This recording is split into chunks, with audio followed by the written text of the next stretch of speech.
Welcome to Coin Retrospectives, short histories of old coins. And here we have the Mercury dime, minted from 1916 to 1945. On the obverse, there's a depiction of a young Lady Liberty. Her winged Phrygian cap led to confusion with the Roman god of messages, Mercury, and that's how the coin gained its common nomenclatural parlance. Adolf Weinman, who designed the coin, is widely believed to have used a neighbor of his, one Elsie Stevens, as the model for Lady Liberty. On the reverse is depicted an olive branch and a fasces, which is a bound bundle of wooden rods, which sometimes includes an axe, as we have here. The fasces is a Roman symbol of unity and strength, in theory. In practical terms, ancient law in Rome gave the power to be killed quickly by the blade or killed slowly by the rods. Behind the fasces is an olive branch, symbolizing peace. Given the United States' imminent entry into World War I, Weinman clearly had the message of "don't mess with the US" in mind when he designed this reverse. His design came 7 years before the rise of Mussolini's black shirts, who, unfortunately for Weinman, also used the fasces in their logo.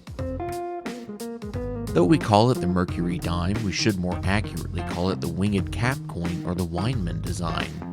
However, it's too ingrained in coin history to call it anything different now. It came about because everyone was tired of the previous design, the barber coinage.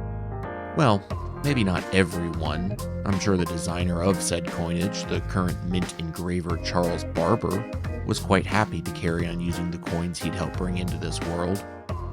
Federal law at the time required at least 25 years between coin design changes, and when 1916 hit, the design competition was opened and Weinman was the winner.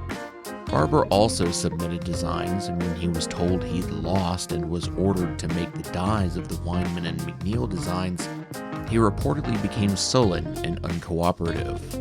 Sore loser indeed.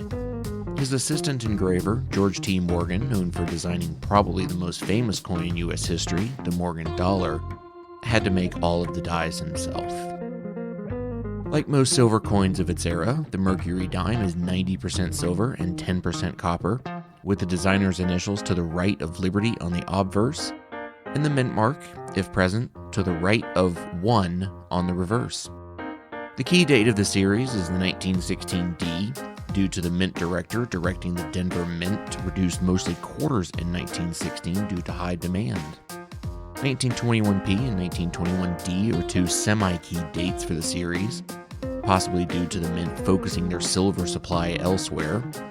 Mintage figures dropped somewhat during the Great Depression in 1930, and no Mercury dimes were minted in 1932 or 1933. But due to hoarding, none of these low mintage dates are considered rare.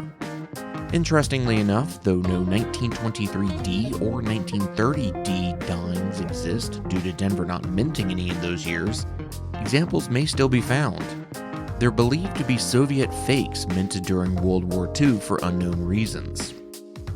The last major variety is the 1942 over 1 date overpunch, shown here. And that about wraps it up for the Mercury dime. If you feel like it, please consider subscribing, and as always, leave your 2 cents in the comments, and have a great day.